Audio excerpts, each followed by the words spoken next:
భాష, ఆ భాష, సంస్కారము ఇవన్నీ దూరమైనయి.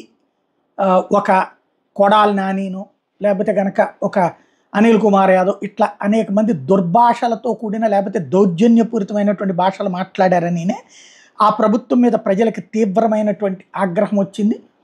విపక్షం కూడా దాన్ని రైట్ చేసింది. దానివలన ఫైనల్గా వాళ్ళు ప్రభుత్వం గద్దె దిగడం జరిగింది.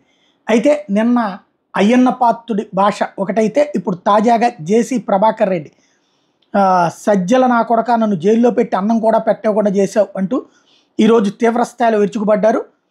ఇదంతా సజ్జల రామకృష్ణారెడ్డి మీద తీవ్ర పదజాలంతో విరుచుకుపడ్డారు. తన కార్యాలయంలో బుధవారం నిర్వహించిన సమావేశంలో మీడియా ముఖంగా సజ్జలకు ఆయనకు సహకరించిన అధికారులు, పోలీస్ డిపార్ట్మెంట్, ఎస్పీల మీద తీవ్రస్థాయిలో విమర్శలు చేశారు. అన్ని గుర్తున్నాయంటూ హెచ్చరించుకొచ్చినటువంటిది సంచలనం అవుతుంది. ఒకసారి విందాం.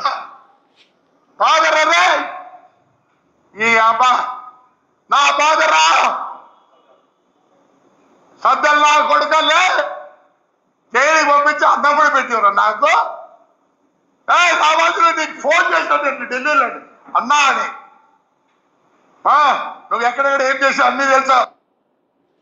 ఇది అయితే అది ఆవేదన, తనని ఇబ్బంది పెట్టినటువంటి ఆవేదన అన్నటువంటి పాయింట్ ప్రధానంగా హైలైట్ చేశారు.